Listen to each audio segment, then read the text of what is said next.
Today, we're bringing 12 terrifying legends back to life. Number 1. Lizard Man. In the summer of 1988, the quiet town of Bishopville, South Carolina, became the center of one of America's strangest mysteries. It began one muggy June night when 17-year-old Christopher Davis was driving home. His car broke down near Scape-Ore Swamp, and as he got out to fix a flat tire, he noticed something moving through the dark. Out of the shadows, a creature emerged, 7 feet tall, covered in green scales, with glowing red eyes. He jumped in his car and sped away, claiming the creature clawed at his roof before disappearing into the swamp. The story made headlines overnight. Oh my God. Locals flooded the area, hoping to glimpse the mysterious lizard man.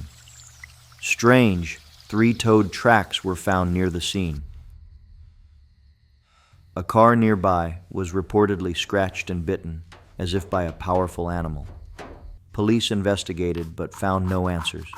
Bishopville soon became known as the home of South Carolina's own swamp monster. Some believed it was a hoax. Others thought it might be a lost species or a wild animal, but witnesses kept coming forward. The creature was described as part human, part reptile, something ancient, lurking just beyond the edge of the road.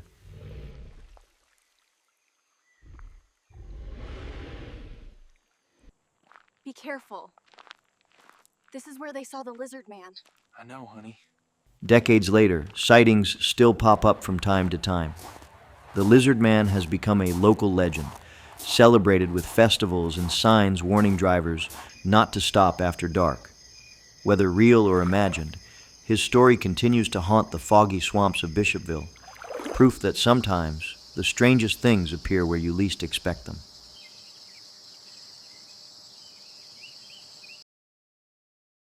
Number 2. Greyman of Pawleys Island. The legend begins in the early 1800s with a young man returning home to see his fiancée. Riding through the marsh at dusk, his horse stumbled into quicksand, trapping them both. Days later, his body washed ashore. Heartbroken, his fiancée wandered the beach, where she saw him standing in the distance, dressed all in gray. When she ran to him, he vanished into the wind.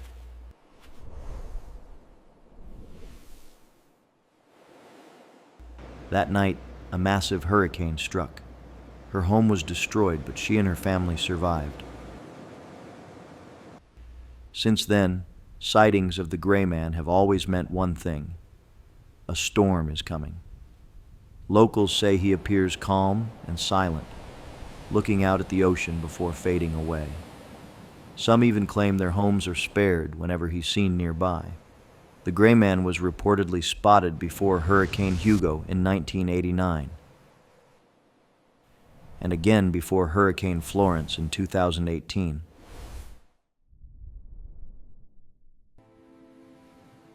Let's get ready for the storm.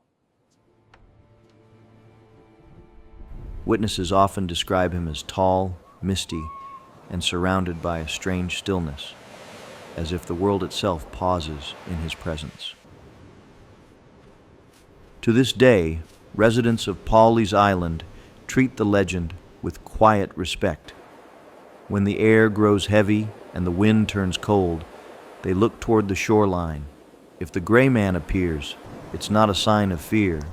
It's a warning from a ghost who still protects his home long after death.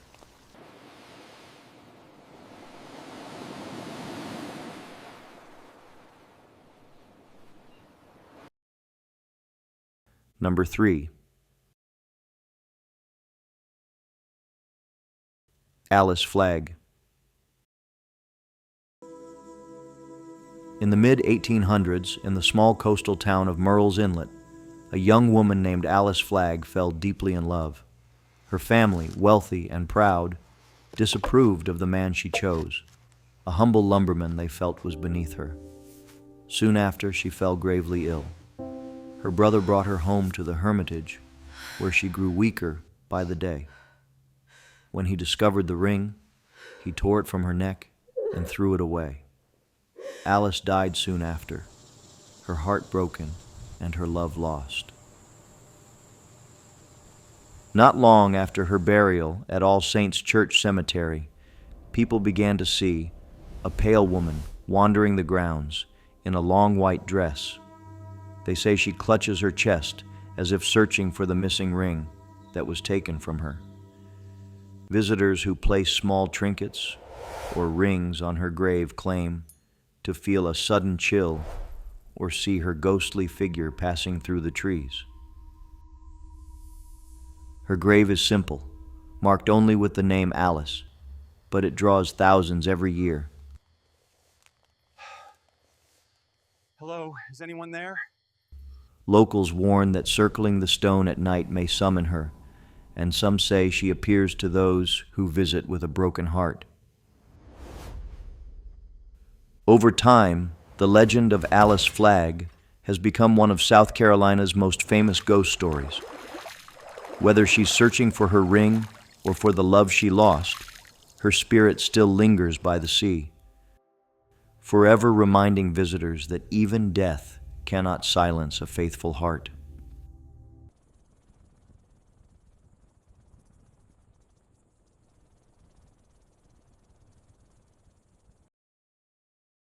Number 4.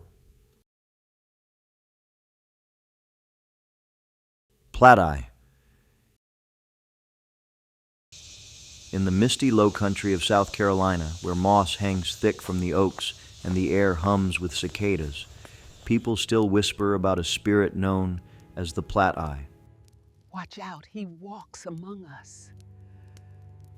This haunting figure comes from Gullah folklore, carried to the coastal islands generations ago by enslaved Africans.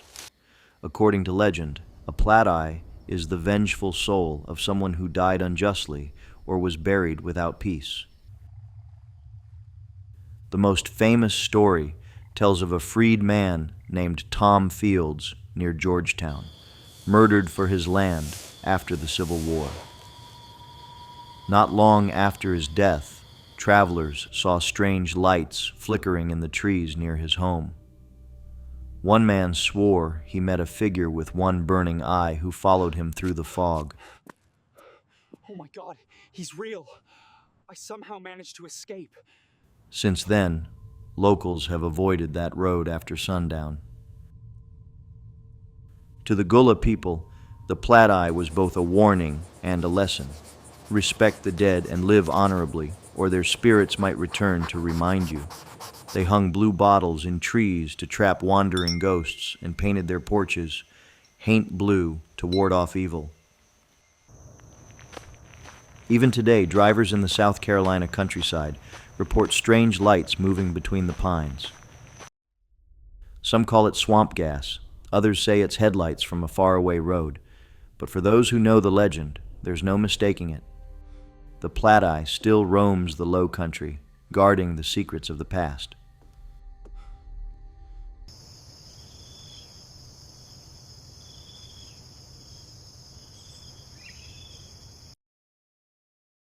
Number 5. Third Eye Man. Beneath the University of South Carolina in Columbia lies a network of old maintenance tunnels, and one of the strangest legends in the state, the Third Eye Man. The story began in 1949 when 2 police officers claimed to have seen a silver-clad man rummaging through trash near Longstreet Theater. When they approached, he turned toward them, revealing a pale, wrinkled face and a third glowing eye in the middle of his forehead. Then, before they could react, he vanished into the darkness. A few years later, students exploring the tunnels under the campus claimed to hear strange clanging noises and footsteps echoing behind them. One group said they saw a man crouched near a wall, his skin glinting like metal. When they shined their lights, he lunged, and the students ran for their lives. I just heard something. Let's get out of here. From that night on, the tunnels were sealed, officially for safety reasons. But the stories didn't stop. Custodians reported missing tools, strange knocks, and cold drafts rising from the tunnel grates. Some claimed the Third Eye Man was a failed experiment gone wrong, a victim of a radiation test, or a hermit who mutated while living underground. Today, the tunnels remain closed, but students still whisper about what lies beneath them. They say that on quiet nights, if you walk behind Longstreet Theater, you might hear metallic footsteps echoing below. And if you shine a light into the dark and catch a faint shimmer of silver, don't stay long.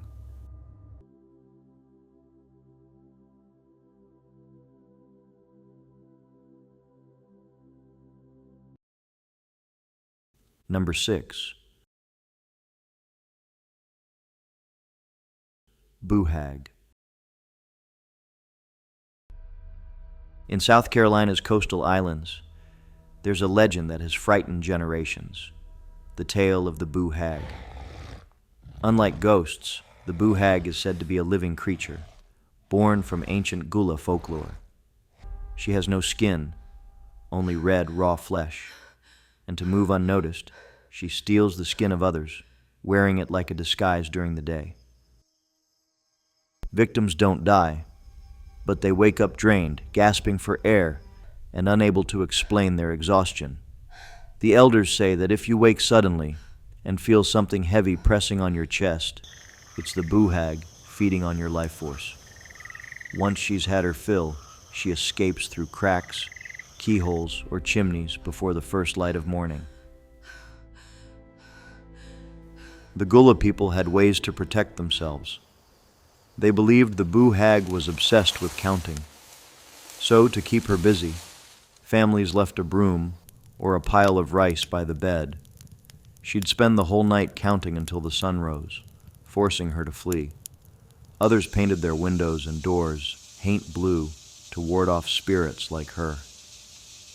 Even now, locals along the coast whisper the same warning passed down for generations. Don't let the Boohag ride you. Whether she's real or a symbol of sleepless nights, her story still lives in the low country shadows, reminding everyone that some legends never rest. If you come here, I recommend you sleep with one eye open.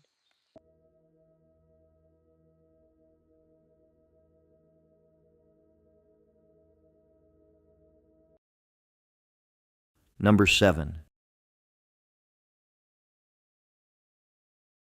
Ghost Hound of Goshen. Along a lonely stretch of old Buncombe Road near Union, South Carolina, travelers still whisper about the Ghost Hound of Goshen, a spirit said to roam the countryside under the pale glow of the moon. The story dates back to the mid-1800s, when a man was wrongfully accused of murder and punished by it. His loyal hunting dog refused to leave his master's side, howling for days until it too died upon the grave. Not long after, locals began hearing eerie cries echoing across the fields, and sightings of a great ghostly dog with glowing red eyes began to spread. There is something out there. Those who have seen the hound describe it as huge and shadowy, running silently alongside travelers before vanishing into the mist. Some say it's a warning, a spirit watching over the road to protect the innocent, while others believe it's an omen of death. In the 20th century, drivers reported seeing strange lights near the same spot. Wow! Followed by a dark shape darting across the road. When they stopped to look, there was nothing. No tracks, no sound, just the heavy stillness of the Carolina night. Even today, the legend of the Ghost Hound of Goshen continues. I always see a dog on this road. I tried to pick it up the other day, but it disappeared. It was very strange.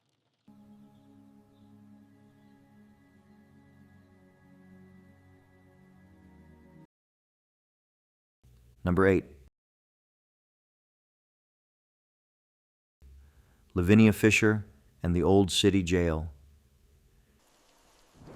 In the heart of Charleston stands one of the most haunted buildings in America, the Old City Jail, a looming fortress of stone that held pirates, murderers, and restless souls for nearly 150 years. But no spirit there is more famous than Lavinia Fisher, the woman many call America's first female killer. In the early 1800s, Lavinia and her husband John ran a boarding house outside Charleston, known as the 6 Mile Wayfarer House. Would you like some tea? Travelers who stopped there often vanished without a trace. Locals whispered that Lavinia offered guests poisoned tea, while John robbed them of their money. When the authorities finally raided the inn, they found bodies buried nearby, and the Fishers were arrested and brought to the Old City Jail. Lavinia's beauty and charm drew crowds, but when her death sentence came, she faced it with defiance. On February 18th, 1820, dressed in her wedding gown, she stood before the gallows and shouted, If anyone has a message for the devil, tell me. I'll deliver it myself. Then the trapdoor opened, and her legend was born. Since that day, ghost hunters and visitors have reported seeing her wandering the jail's crumbling halls. Doors slam on their own, cold spots appear, and some claim to hear a woman's laughter echoing through the cell block, making her the most famous and feared ghost in Charleston's haunted history.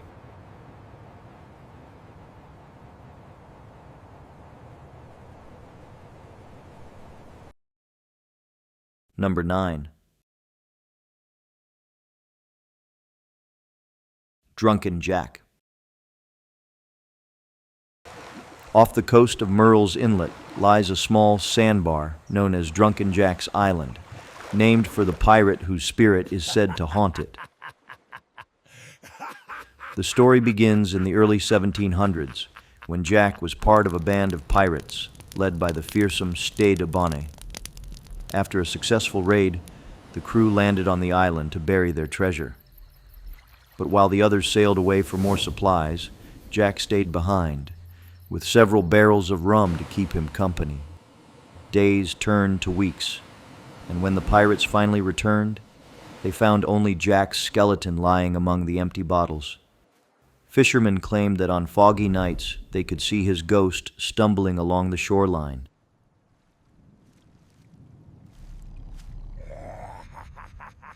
Singing sea shanties and laughing as the waves lapped at his feet. Over time, the story spread through the low country. Some say Jack's spirit guards the treasure still buried beneath the sands. Others believe he simply can't let go of the rum and revelry that defined his life. Locals swear that his laughter can still be heard carried by the ocean breeze, especially after dark, when the tide rises high. Today, Murrells Inlet honors the legend, with a restaurant that bears his name, keeping his story alive for new generations. I wonder if we will ever find the famous treasure. If we find it, I'll buy a new car.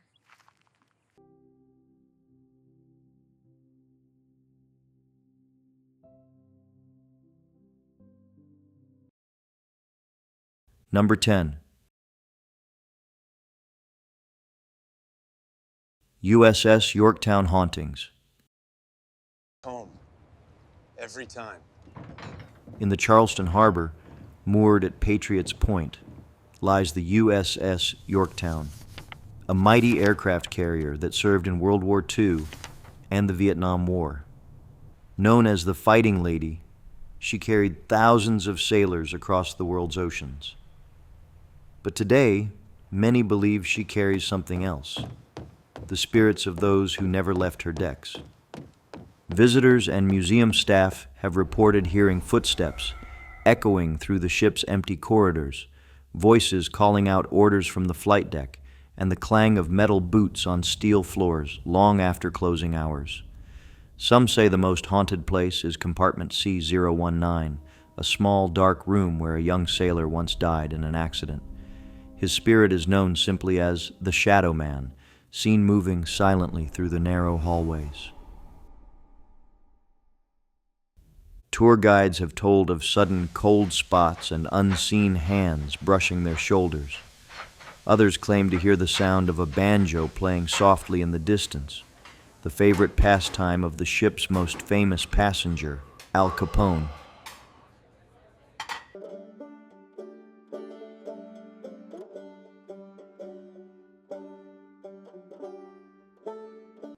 I hear that banjo every single day. Veterans who return often say they can still feel their shipmates beside them, standing watch. Whether it's memory, energy, or something beyond explanation, one thing is certain: the Fighting Lady has never truly stopped sailing through history.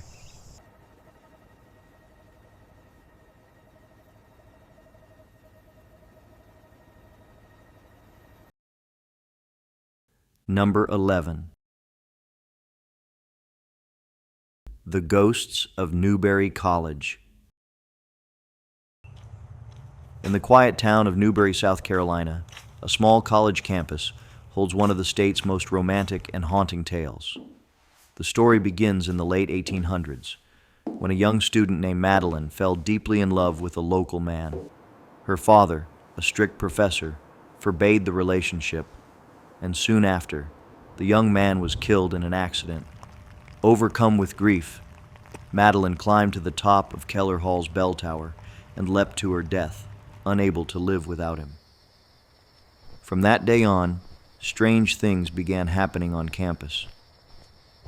Students and staff reported hearing soft crying coming from the tower, even though it had been sealed for safety. A professor once swore he saw a pale figure in a white dress moving past the windows just before dawn. Some say she walks the halls of Keller Hall still, searching for her lost love, while others believe she lingers to warn students not to let heartbreak consume them. Every few years, a student reports seeing her ghost. Today, Keller Hall remains one of the college's oldest buildings, and late-night visitors sometimes hear a faint melody in the wind. Whether Madeline's ghost is real or not, her story continues to remind everyone that love, once lost, can echo forever.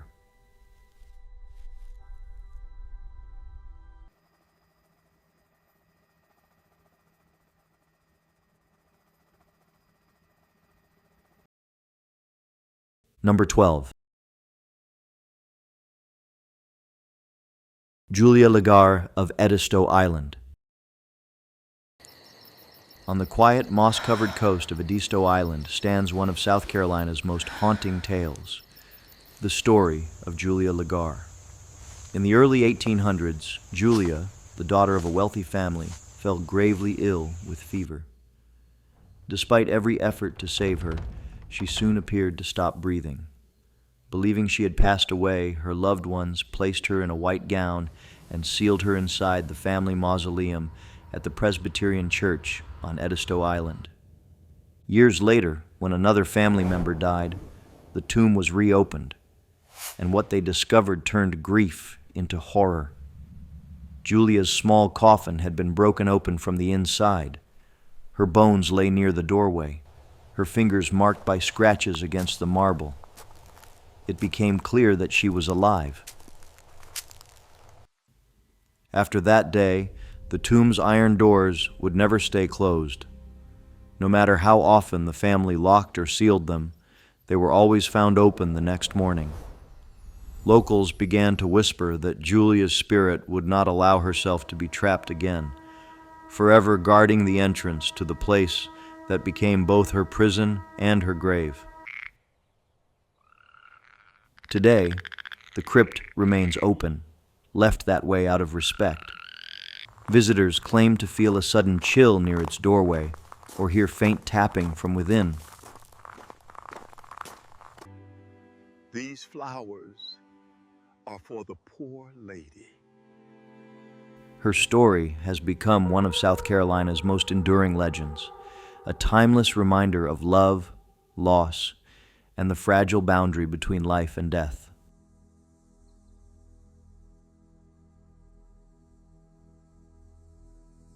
If you enjoyed this video, please click the like button. And don't forget to subscribe to the channel. See you in the next one.